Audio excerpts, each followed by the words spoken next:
Hi hi friends, ఎలా ఉన్నారు మీరంతా? ఐ హోప్ మీ అందరూ బాగానే ఉంటారు, బాగానే ఉండాలని కోరుకుంటున్నాను అండి. సో గైస్, ఫస్ట్ మనం కోవిడ్ విషయానికి వెళ్దాం. కోవిడ్ విషయానికి వెళ్తే కువైట్ గవర్నమెంట్ సెక్టర్లలో ఈవినింగ్ షిఫ్ట్లు కూడా ఏర్పాటు చేస్తారని చెప్పి ఒక న్యూస్ వచ్చిందండి.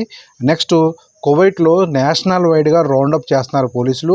ఒకటి క్రిమినల్స్ని పట్టుకోవడానికి, నెక్స్ట్ ఇల్లీగల్ వీసా వైలేషన్ వాళ్ళు ఎవరైతే ఉన్నారో ఇంకా అటువంటి వారిని పట్టుకోవడానికి నేషనల్ వైడ్గా రౌండప్ చేస్తున్నారు. సో నెక్స్ట్, చూడండి, కోవిడ్ టైమ్స్లో న్యూస్ అప్డేట్ అయింది. చైనాలో హెచ్ఎంబీ వైరస్ స్ప్రెడ్ అవుతుంది, రిస్క్లో ఉంది చైనా, అప్రమత్తంగా ఉండాలని చెప్పి.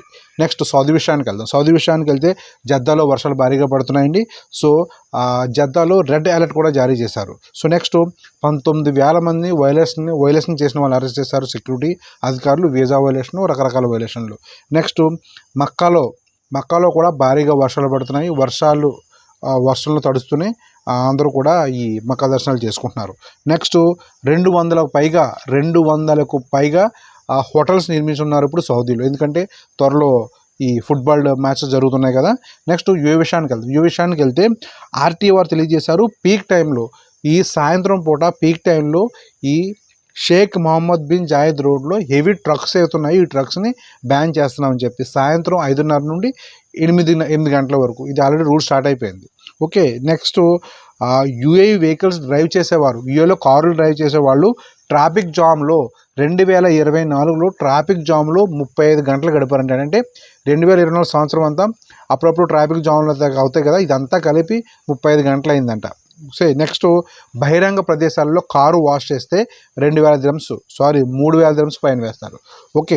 వామన్ విషయానికి వెళ్తే royal horse festival Haitham bin Tariq గారి అధ్యక్షతన జరుగుతుందండి. మంగళవారం నుంచి ప్రారంభమవుతుంది. గుర్రాల ఫెస్టివల్ అనమాట ఇది. సో తర్వాత 2026 నాటికి వామన్లో ప్రతి ఫ్యాక్టరీలో వామన్సే జాబ్ చేయాలని, అంటే వామనీస్ కొంత సంఖ్య వామనీస్కి మస్ట్ అండ్ షుడ్గా ఉండాలి అని చెప్పి కొత్త రూల్ ఒకటి ప్రారంభించారు. నెక్స్ట్, 12వ తారీఖున వామన్లో అఫీషియల్ హాలిడే, గుర్తుపెట్టుకోండి.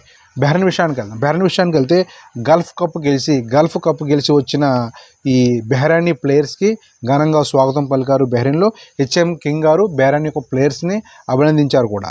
తర్వాత మనామా మరియు దియా అల్ మొరాక్ల మధ్య భారీగా బ్రిడ్జ్ ప్రాజెక్ట్స్ కూడా ప్రారంభం కాబోతున్నాయి. సో తర్వాత బ్యాంకింగ్ ఫ్రాడ్ చేసిన, ఆన్లైన్లో బ్యాంక్స్ తరఫు నుంచి చేస్తామని చెప్తారు కదండి, బ్యాంకింగ్ ఫ్రాడ్ చేసిన 12 మందిని అరెస్ట్ చేశారు.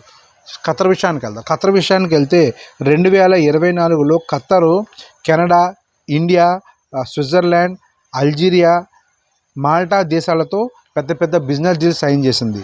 నెక్స్ట్, డిప్లొమాటిక్ రిలేషన్స్ కోసం మలేషియా పాటు మరికొన్ని దేశాలలో ఖత్తర్ ఎంబసీ యొక్క బ్రాంచెస్ని అక్కడ ప్రారంభించారనమాట. నెక్స్ట్, ఖత్తర్కి 14 లక్షల కంటైనర్లు వచ్చాయి 2024లో. 2,803 వెసల్స్ కూడా, అంటే షిప్లు కూడా వచ్చాయండి ఖత్తర్ పోర్టులకి. దోహా పోర్టు, రకరకాల పోర్టులు ఉంటాయి కదా ఖత్తర్ పోర్టులకి. సో నెక్స్ట్, ఇండియా విషయానికి వెళ్తే కర్ణాటకలో హెచ్ఎంపీవీ వైరస్ 2 కేసులు కనుగొన్నారు. గుజరాత్లో కూడా ఒక కేసును కనుగొన్నారు. కాకపోతే వీళ్ళు విమాన ప్రయాణం చేయలేదు. సో ఎక్కడ విదేశాలకు వెళ్ళలేదు, విమాన ప్రయాణం చేయలేదు. సో ఇదండి సంగతి. మనం నెక్స్ట్ వీడియో మళ్ళీ కలుద్దాం. అంతవరకు బాయ్.